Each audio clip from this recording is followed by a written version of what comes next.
All right, so this is my project for extra credit for Human Body 1.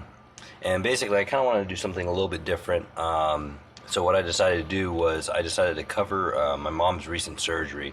So what I'm going to do is at first I'm going to go over the symptoms, what we noticed was wrong, and then from there moving on to the diagnoses and as well as the operation itself.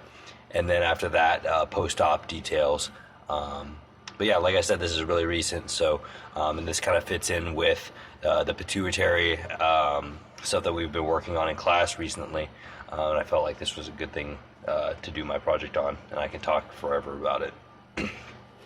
But anyways, so some of the first things that we started noticing that was wrong was swelling of the feet, hands, nose, and soreness of the knees without activity. These were kind of long-term symptoms that had started early on, probably 4 or 5 years ago, starting there. We noticed that my mom's feet grew about a size and a half total. And her hands, her fingers were so swollen that she couldn't even wear her wedding ring for the last several years. And her nose had widened significantly. You could tell by looking through pictures or old pictures and then comparing them to her now. Now the soreness in knees without activity was another interesting thing, because my mom has, or my mom's side of the family more accurately, has zero history of arthritis. So we knew it wasn't arthritis, especially because it just was sore for no reason. My mom would be working in her office, sitting in her chair, and she would have soreness in her knees, and she wouldn't even be doing anything. So that was kind of interesting symptom that she experienced. Another thing that kind of points towards the main diagnoses was a bone growth on the left side of the mandible. This caused her issues with chewing, but it's actually a pretty big bump on it. It's almost like a complete process. It's probably about the size of, I would say, like a kidney bean, and sticks out significantly. So the bone growth on the left side of the mandible was really interesting. A couple other things, fluid regulation issues.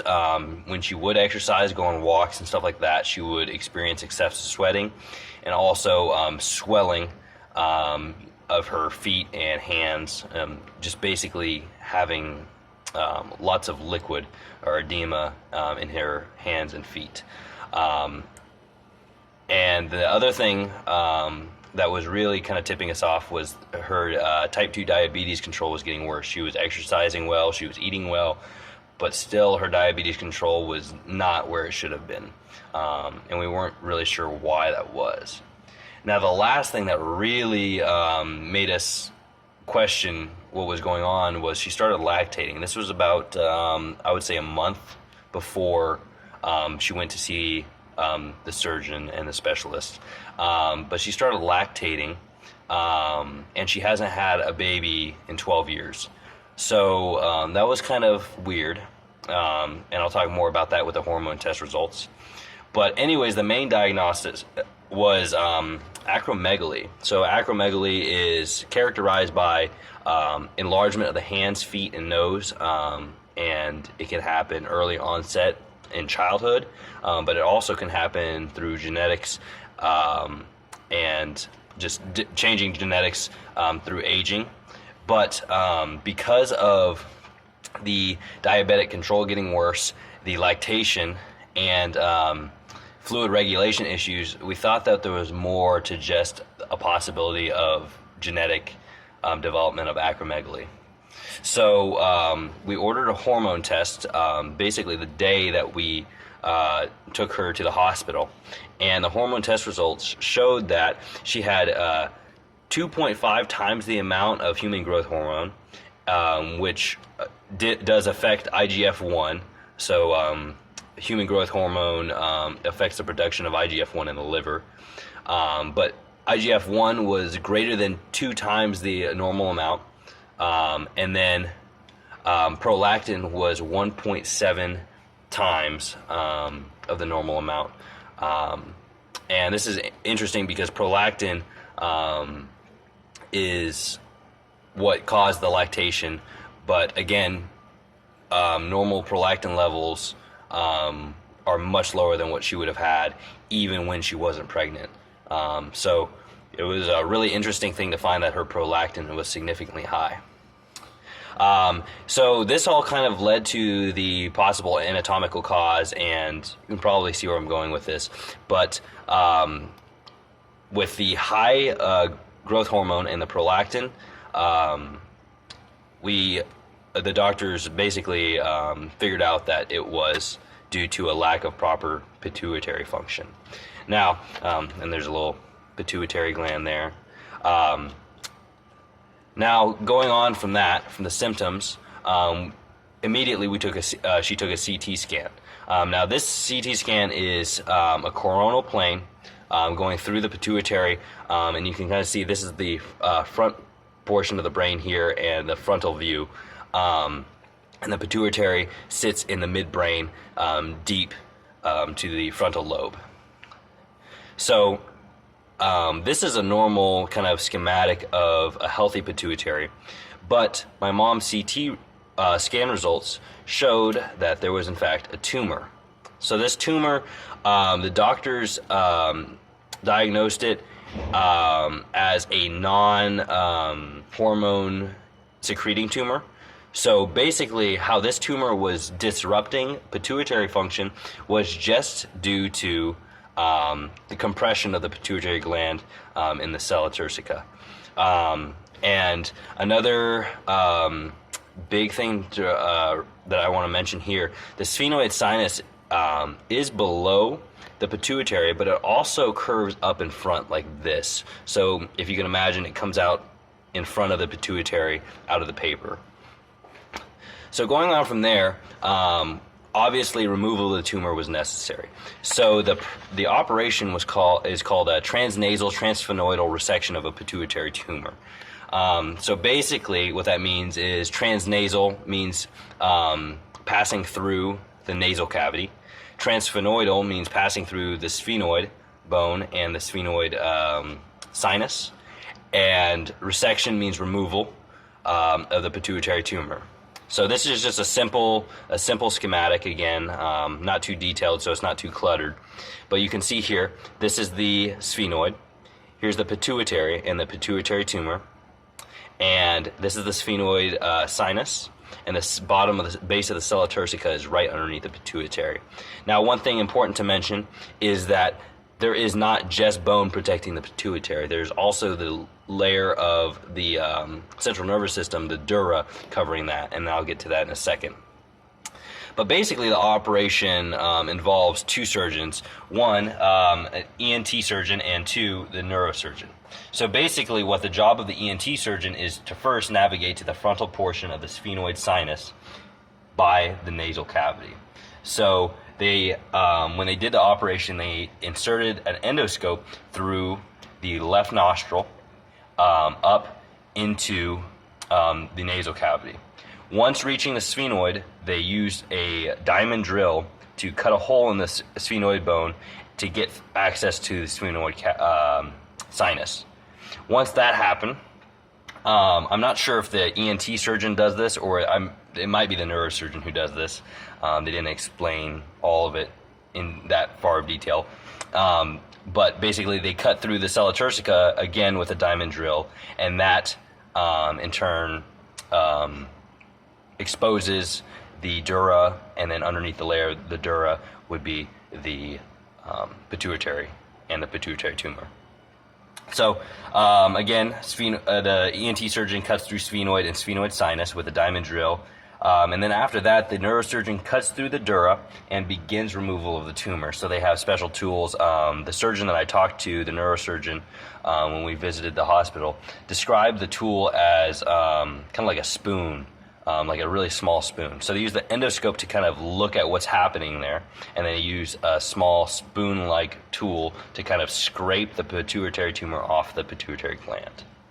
after the tumor has been removed out of the sinus here and out of the nasal cavity, bone fragments, dissolvable packing, and potentially abdominal fat are used to plug up the holes in the sphenoid. And this method, the method that they use, really depends on if there's cerebrospinal fluid leakage or not. In the case of my mom, she actually did not have to use abdominal fat tissue to plug up the sphenoid and the sella turcica here. But instead, they just used a dissolvable packing that dissolves over, I think they said, 4 or 5 months. So that packing will eventually dissolve. When they did the operation, they actually packed pretty much the whole sinus as far as I understand. They packed the sinus pretty fully with packing.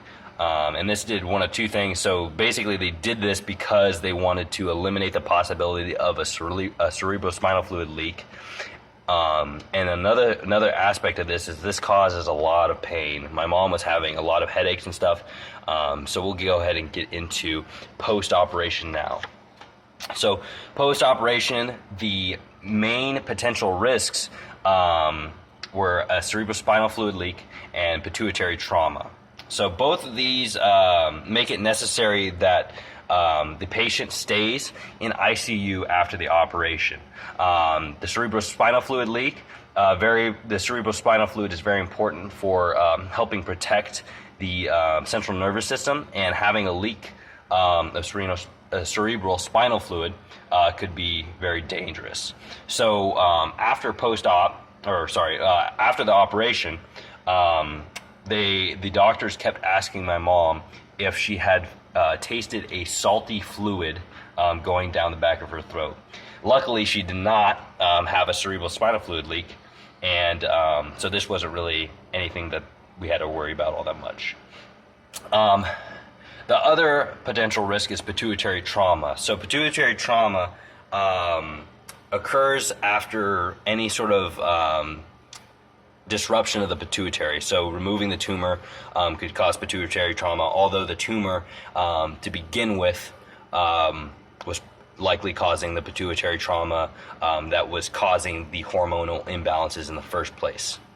So my mom ended up staying 3 days in the ICU, and she had some of the things that she experienced was difficulty breathing. So they had gone through the nasal cavity, and that in turn made the nasal cavity swell up, so she couldn't breathe out of her nose very well. She also experienced diabetes insipidus, which is really dangerous for dehydration. I'm not quite sure about this. I'm kind of making an inference, but I think this might have something to do with temporary pituitary trauma that inhibits proper ADH secretion. So basically this was accompanied by polyuria and extreme thirst. Another thing that she experienced was the headaches and extreme pain. So this was because of the packing in the sphenoid sinus. So after 2 days, I believe, they removed the packing, and immediately she said that the extreme pain had gone away. She said this was the worst pain she has ever experienced. Another thing that she experienced was nasal pressure, again due to expansion or swelling of the nasal cavity, and she had over 90 lab tests done to make sure that her pituitary was functioning either normally, or if it wasn't, that they could supplement her with the hormones she was needing. Now, luckily, she didn't actually need any hormones, and the pituitary seems to have returned to its full function. So that was 3 days after the operation in ICU. And currently, so 12 days after the operation, she is home now and doing well. Her swelling has gone down significantly. Me and my family can tell a big difference in her appearance and her feet. She can now wear her shoes. Before her shoes were so tight that she just couldn't even get them on. My mom also lost 11 pounds and was not prescribed hormones. She was, however, prescribed pain medications just due to the invasive nature of the surgery. And overall, she had significant visual changes. Me and my dad and my family, again, noticed that her feet looked smaller, her hands looked less puffy, and her nose is smaller as well. So it's kind of cool to see that immediate response, and it's amazing to see. That's pretty reassuring for us. But again, her shoes now fit. Before, they were just really tight and she could barely get them on. And now she's spending time at home in bed with my dog. So that is the end of my presentation. I hope you enjoyed it. Also, plug for my dog. She has an Instagram that my sister made her, and she's adorable. So you can go follow her at Twinkie the Silky. But yes, she's very good at stress relief. So, and is doing a very good job helping my mom with that as well. So if you want to follow her on Instagram, if you like, she's adorable. So thank you for listening.